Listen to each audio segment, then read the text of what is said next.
I'm the fourth generation in the railways.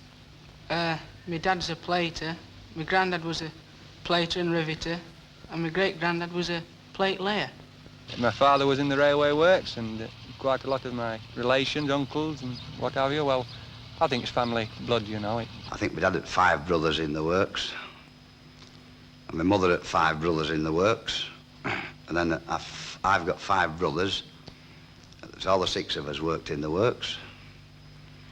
I've even had 4 sisters in the works as well, like.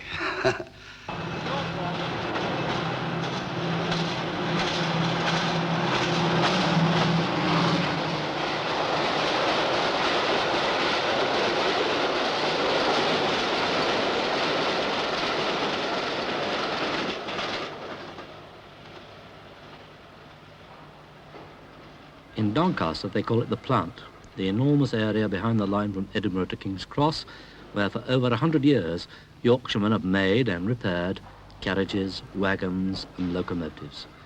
Locomotives with names that still strike wonder in the mind: the Atlantic, the Pacific, the Mallard. Here they made some of the electrics which now run from Euston to Lancashire, and today they repair diesels, receiving them rather like burly patients at a noisy hospital.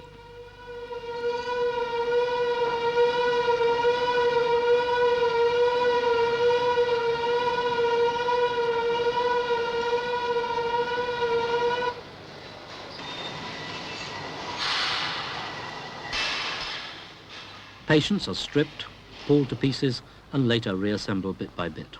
Dismantling has always been a tough job even for Yorkshiremen, and years ago men were banished here for their misdeeds as though to some hot and dusty Siberia.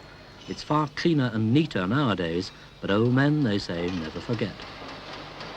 There was no smoking allowed in the works, and I had a quick puff, and the chargeman saw me, just as my grandfather, he was about an 18 stone than my grandfather, just as he was passing the yard, and he fetched my grandfather over.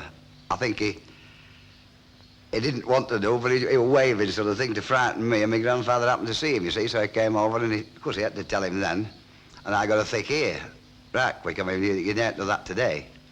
But I had 1 or 2 thick ears while I was serving my time, and I think a lot more did as well. I mean, the chargeman used to clip your ear all at that time if you weren't up to scratch, but of course you don't do that now. They clip your ear all back, I think, some of them.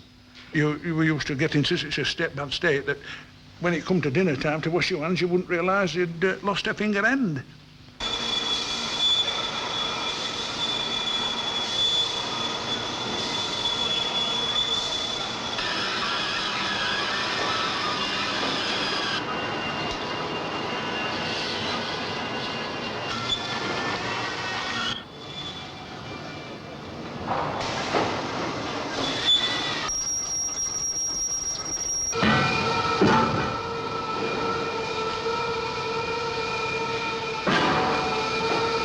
Efficiency we've got to have to compete with anything and everything. But if you put efficiency first, then in the long run they'll lose out, because there are better things in life than just sheer efficiency, much better things. The efficiency of today, I should say, is a more brutal thing. What is termed in some business circles a rat race, for instance. They've no time for some of the humanities, even the hobbies, until it's too late. They say, well, I'll go and start playing golf at 60.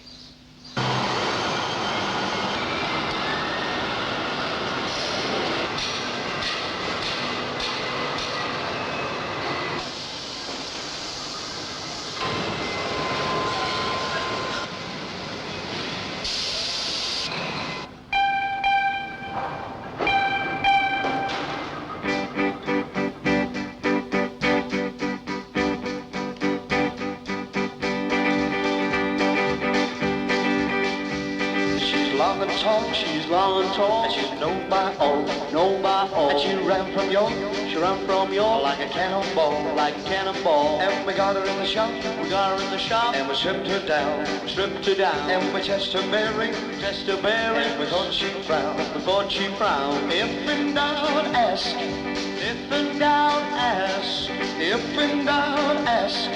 If in doubt, ask. Well, I whistled down main line, I whistled down main line. Got the signal slow, got the signal slow. With a snort and a heat, snort and a heat. She started to go, started to go. At the beat of firebox, beat of firebox. All the time, all the time. With the footplate swaying, the footplate swaying. We kept up steam, kept up steam. Well, the shovel flew, the shovel flew. And the coal as well, coal as well. With the lubricators, a working swell, a working swell. If in doubt, ask. If in doubt, ask. If in doubt, ask. If in doubt, ask. Well, she blew her whistle, she blew her whistle. Coming round the bend, round the bend. And we brought her trembling, we brought her trembling to a glorious end, to a glorious end. If in doubt, ask. If in doubt, ask. If in doubt, ask. If in doubt, ask. Now this is a locomotive that has been specially shocked because of the high aluminium content. So electrically you should be all right, yes, Eric. Nothing on this at all, Joe. Nothing at all. What about you mechanically? Mechanically, we've just started distribute now. Is this loco fully manned? Yes, this one's been fully manned all along and every component's come to time in this one. 5604. Well, this has just come in. It's English Electric Power Unit. The power unit fitted? Not yet, no. When do you hope to fit the power unit? Fitted tomorrow. 6704. This is going all right, George. It's got the generator and everything. We're all right electrically with that. 1,500 men repairing and maintaining 800 locomotives a year to help feed a national system carrying passengers on 900 million journeys every 12 months. Works without a serious industrial dispute for a quarter of a century. Perhaps because they care for the work they do, perhaps because of their common sense. It's almost as though this place, a corner of the major nationalised industry, is just a family business. Ask them how they've developed this spirit and they can't tell you. Perhaps it's just because they like trains. I've enjoyed being at the plant. I mean, from being about 9 or 10 years old, I used to go up to the sports field then, like my father was an official of the athletic club, just same as I followed on, sort of thing. And I used to go and run in the sports there as a kiddie. I don't think I ever won anything. I don't think I've never won anything, I don't think, much. And of course then I wanted to be in the works. I got what I wanted in the works, and I've never regretted being in the works at all. And I've enjoyed, as I say, I'm one of those few that's enjoyed both the works side and the social side of the works as well.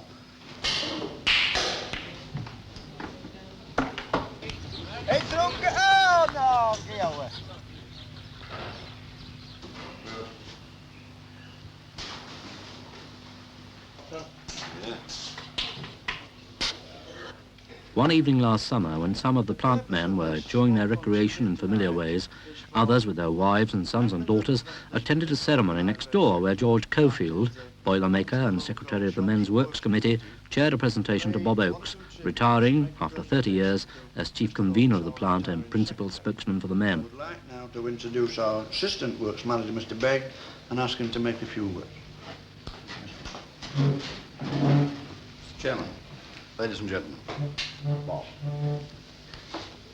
It's a sad occasion tonight, but we've now come to the time when you've got to retire and we've got to do without you.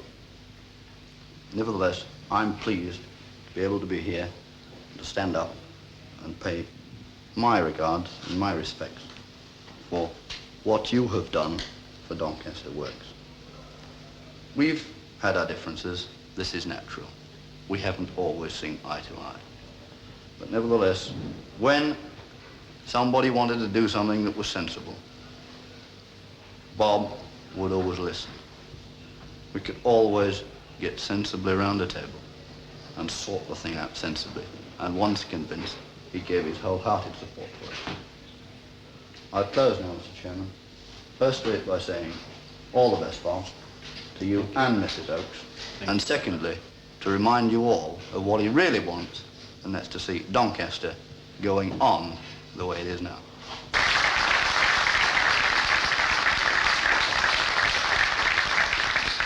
I feel, in saying thank you to all the people that I have worked with, and in saying this, it must be a very controversial thank you to quite a number of people, because my life has been full of controversy, and I feel also that looking at Doncaster as it works at the present time, I feel that anything that I have said which has been controversial and which has upset either my colleagues or the management has been fully justified. I think that one could look inside those works now and in times gone by and say, well, there has been a good job done. When I became interested in the union in 1936, I was elected secretary over our particular branch, and that was a disciple of Ted Hill's, of course, the Boilermakers. Possibly it was something that happened when I was a boy of 15 that directed my footsteps in that direction, because in the old days we had a bit of a martinet as an old foreman when I was a very young boy, and they had a system of fining people for any misdemeanour. And unfortunately I was fined £0.5 crown for something that I never did, but the boys were blamed for it, and instead of having a chance to say, well, it wasn't me, the justice I was meted out with was, well, I don't suppose you did it, but I'm fining thee £0.5 crown and I can get it off them that did it. That was the old boy's style. Well, I got a belt in the ear from my old man for blotting the record. I lost my £0.5 crown pocket money. I never even had satisfaction of even doing what was supposed to have been done to him. Someone threw a bag round his neck, I think. How long, dear brothers, oh, how long shall that bright hardy lay? Fly swiftly round your wheel, fly wheel to time, fly swiftly round your wheel, and bring the promised day. Fly swiftly round your wheel to time, fly swiftly round your wheel, and bring the promised day.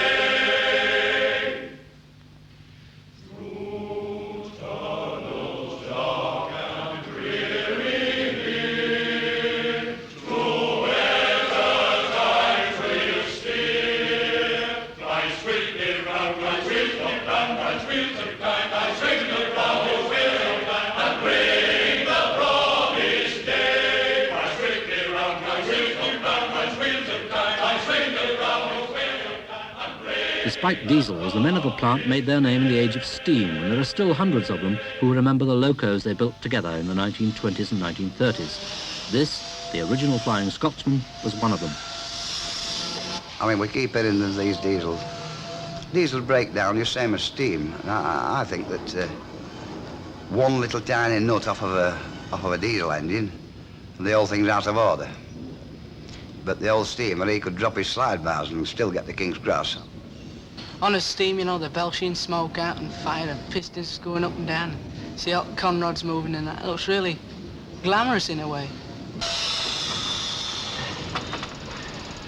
You see the connecting rod and the great wheels, and you see the input of the steam to set this thing going, and the gradual urge. And I think that this is something which most people are, well, would I say, moved by, this sense of power.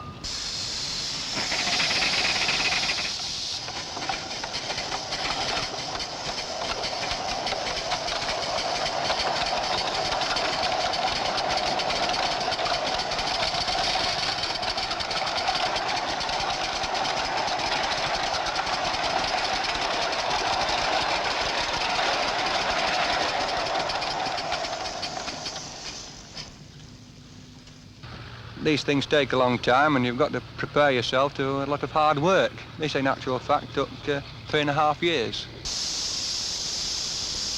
A locomotive lives when it's got steam in it. While ever there's a fire there and steam and smell of oil and smoke, really alive. Yeah. The craftsmanship required on diesel locomotives requires more know-how and is much more interesting.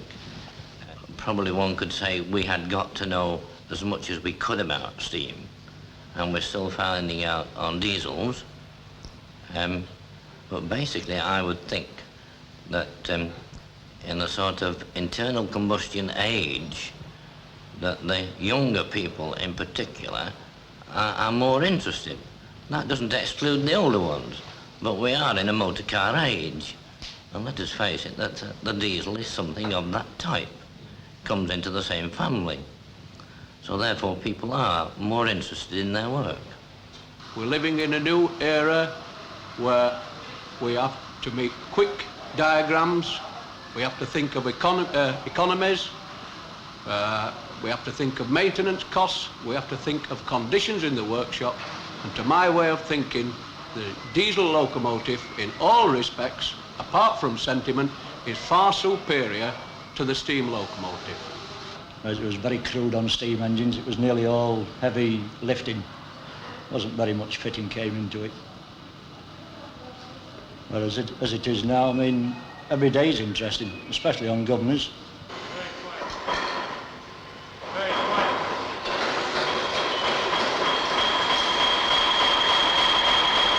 Before these schools were introduced, we were tempted to change a boy into a man overnight, bring him from school hours to workshop hours and workshop conditions. Now I feel sure, with the introduction of training schools, that not only do we produce a better craftsman, we probably produce a better citizen.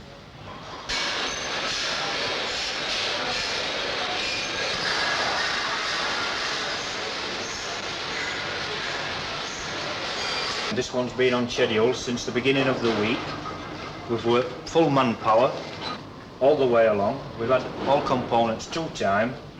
Everything's perfectly on schedule. 56.95. Is it on schedule? Yes, it's on schedule. It's been on schedule since the beginning of the week, and they shall be waiting for the bogies tomorrow. Provided we get the bogies on time, we shall turn the loco out of the erecting shop on time. I mean, after all, let's face it, that's what's put Doncaster on the map. The railways, the coal board and the other heavy industries in the town. But you go to the council or the museum and they won't entertain railways at all. And I tell the curator at the museum, when this museum first opened, you can go anywhere and see a shelf full of old bones and a bag of old crockery. Go anywhere and see that, but you produce a locomotive to me, won't have anything to do with it.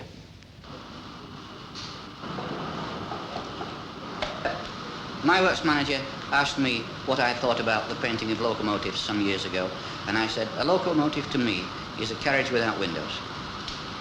And that's how I view it. We're not mechanically trained, we're artistically trained, therefore we think of the aesthetics of the job.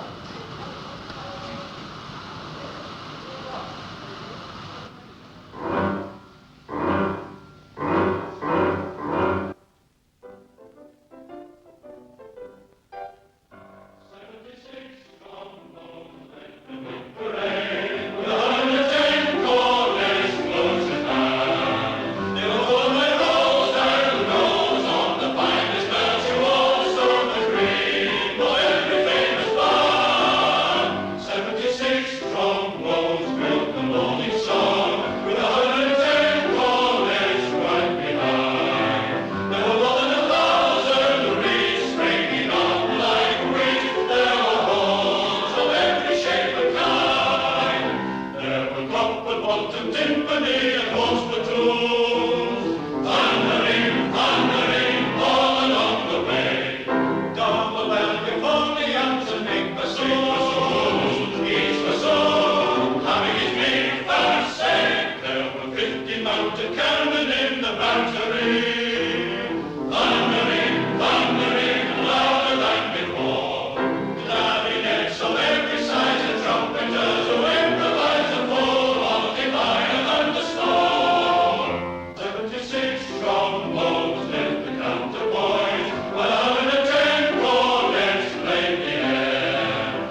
final check-up takes place here in the testing bay. Okay, In a shed that's as clean as an operating theatre, the locomotive screams and trembles while technicians in a soundproof room make a detailed check of her state of health. Inside the locomotive, they listen on headphones, obeying the instructions of the men in the booth. It's very calm, very professional, very much of the 20th century. Leave it there now, we'll change step. Right. 6, yes, yeah, put on 6. Go on.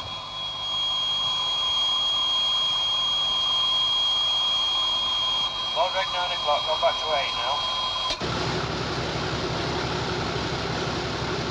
As far as I'm concerned now, I'm going to stay on as a fitter.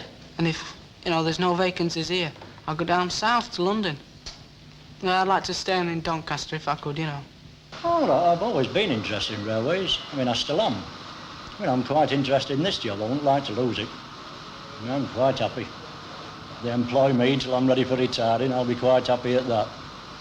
I don't think I could have made the effort that I have made if I hadn't had the pride in this product that we have turned out at Doncaster. I could never have done this. They are proud of the name of Doncaster. They are proud of what they've done. They're proud of what they're doing. If anyone had mentioned to me, "Oh, but is that all you've just come for, the money?" I should have said, certainly, and then I should have had second thoughts. And I said, well, I rather like to see that loco. I just finished it. It went wonderful, didn't it, when it went out from the warehouse? You used to ask one pit chargeman had asked the other, how many have you built this year? Say, end of November, at beginning of December, say, oh, 46. Oh, I've done 47. That's lucky this year. And it used to be about 49. Well, that's one a week. If you take out the race week, what we term now a race week, Doncaster race week holiday, plus your Easter, Whitsuntide. And I was on those pits 13 years, instrumental in building. Something like 600 to 700 locos.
As I knocked off one evening down by the testing bay, I overheard two pretty girls, and one of them did say, oh, a railwayman for me, she said, a railwayman for me. I wouldn't marry a miner who smuts his nose and chin, but I'd rather marry a man who drives a 280 through the wind. Oh, a railwayman for me, she said, a railwayman for me. I wouldn't marry a doctor with a diamond stethoscope. I'd rather marry a Yorkshire lad who fires an antelope. Oh, a railwayman for me, she says, a railwayman for me. Following the Peterborough and King's Cross, Connery, Yarmouth and Cambridge. Change at Peterborough. The next train at platform 1 will be the 1518